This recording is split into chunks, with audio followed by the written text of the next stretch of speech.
بسم اللہ الرحمن الرحیم۔ امام جعفر صادق علیہ السلام کی بارگاہ آپ راوی کے نام سے لکھتے ہیں کہ ایک شخص امام کی خدمت میں حاضر خدمت ہوا، امام کی بارگاہ میں پہنچا ہے، کہتا ہے مولا سے مولا میرے دو مسئلے ہیں۔ پہلا مسئلہ کہ مجھ پر قرض بہت شدید ہے۔ دیکھیے قرض کے دو مسئلے ہیں، یہ بات پھر یاد دلا دوں کہ ایک قرض وہ ہے جو انسان کا اختیاری قرض ہے، ایک قرض وہ جو انسان کا حالت اضطرار میں قرض ہے۔ خدا نہ خواستہ کوئی ایسی طبیعت خراب ہوئی گھر میں بچے کی یا بچی کی یا آپ میں کسی ایک کی، اور آپ قرض لینے پر مجبور ہو گئے، یہ الگ موضوع ہے۔ اور کبھی کبھی انسان قرض کا عادی ہو جاتا ہے، اس سے اندازہ رہتا ہے کہ کتنا لطف قرض میں آتا ہے۔ ایک قرض ختم نہیں ہو پاتا، ایک قرض اور لے لیتا ہے، چاہے پلاسٹک منی کی بات کی جائے۔ بڑے احتیاط سے جملے ادا کرتے ہوئے کہ بہرحال مسئلہ سود بدلا نہیں ہے، نام بدلنے سے کوئی حرام حلال میں تبدیل نہیں ہوتا۔ البتہ ہاں اگر مرجع وقت نے کوئی گنجائش فتوے میں بیان کی ہو تو الگ موضوع ہے، لیکن جو حرام محمد ہے وہ قیامت تک کے لیے حرام ہے، اور جو حلال محمد ہے وہ قیامت تک کے لیے حلال ہے۔ انسانیت کے باب میں جب ہم بات آگے بڑھائیں گے تو شاید یہ بات آج آ جائے کہ خود فراموشی کے اسباب میں ایک سبب یہ بھی کہ انسان غیر کو اصل قرار دیتا ہے۔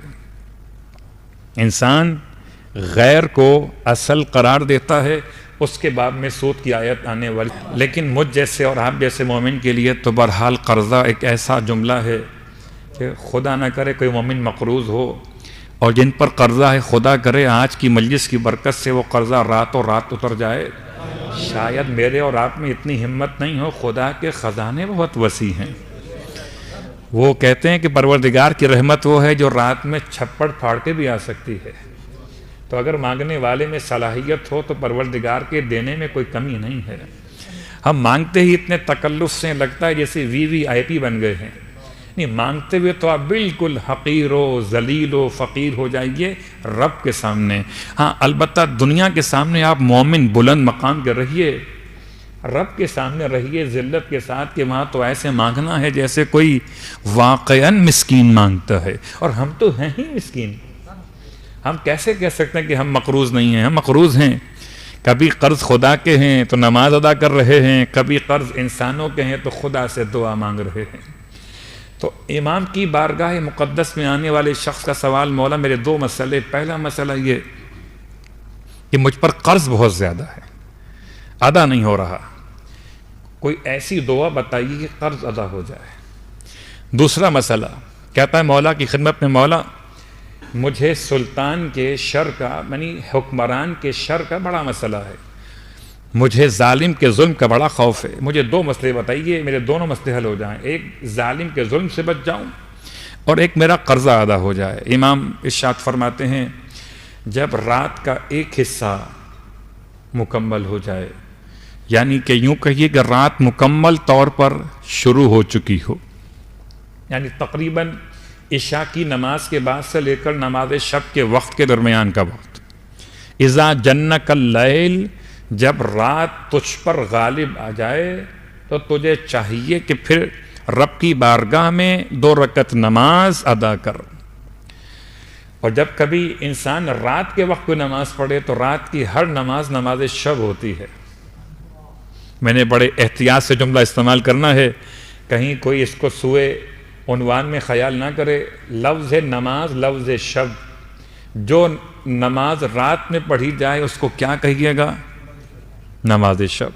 البتہ جو اصطلاحاً نماز شب وہ الگ ہے، لیکن ہر وہ نماز جو رات میں پڑھی جائے وہ نماز شب ہے۔ اور چونکہ امام سید سجاد علیہ السلام ایک انداز تھا، ارشاد فرماتے ہیں الہی نامت العیون، پروردگار آنکھیں سو گئی ہیں، وغارت النجوم، اور ستاروں کی روشنی آہستہ آہستہ مدھم ہو گئی ہے۔ پروردگار دنیا کے بادشاہوں نے اپنے دروازے بند کر دیے، اور ان پر نگران بٹھا دیے. وَبَابُكَ مَفْتُوحٌ لِلطَّالِبِينَ، اور تیرا دروازہ کھلا ہوا ہے طلبگاروں کے لیے. تو رات کی خاص بات اس لیے کہ تمام باتیں انسان کو متوجہ کرتی ہیں دن کے وقت میں.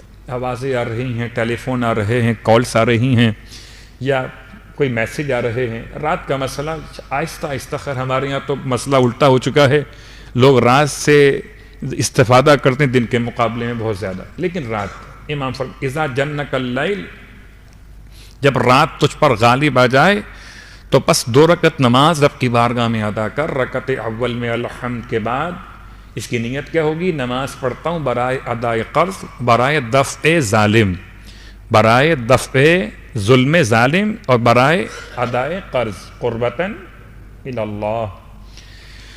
رکعت اول میں الحمد کے بعد آیت الکرسی پڑھی جائے.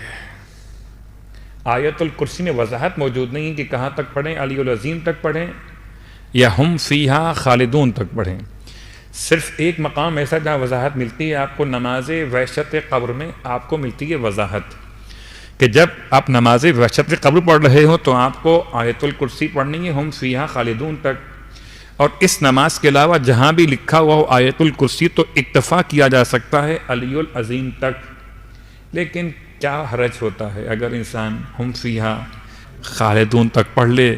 تو اس میں دونوں باتیں ہیں، خالدون تک بھی آ گئے اور علی العظیم تو خود بخود شامل ہو گیا. مجھے تو بڑی محبت ہے اس خاص جملے سے. لوگوں نے صدق اللہ العلی العظیم سے علی نکال دیا. اس سے کہاں نکالیے گا؟ وَهُوَ الْعَلِيُّ الْعَظِيمُ. اللہم صلی علی محمد وآل محمد وآل.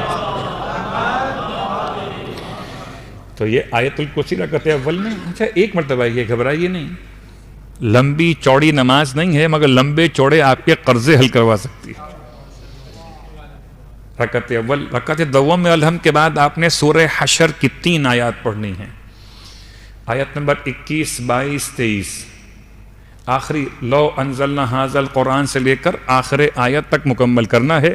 سورہ حشر کی یہ آخری آیات لو انزلنا ھذا القرآن سے آخر آیات تک غالباً 3 آیات گنتی میں آتی ہیں یا 4 آتی ہیں، اگر مجھے اشتباہ ہو رہا ہو آپ چیک کر لیجئے گا، 3 ہیں یا 4 ہیں چیک کر لیجئے گا اور دیکھ کے پڑھیے گا، اس لیے کہ دیکھ کے پڑھنے میں غلطی کا امکان کم ہوتا ہے. صلوات پڑھ لیں محمد وآلہ محمد.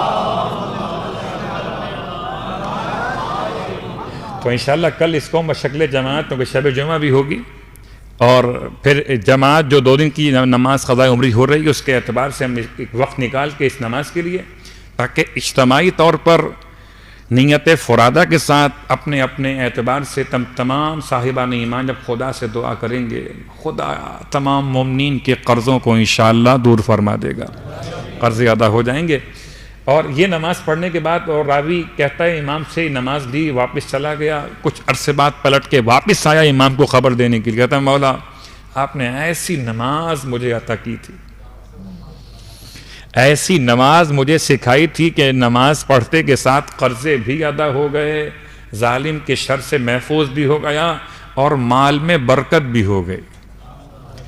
تو یہ نماز مفاتیح الجنان میں جو ملحقات الباقیات الصالحات ہے اس کتاب کے اندر موجود ہے. اس کے علاوہ دیگر کتب میں آپ کو مل سکتی ہے. نماز برائے ادائے قرض اور دفع شر ظالم.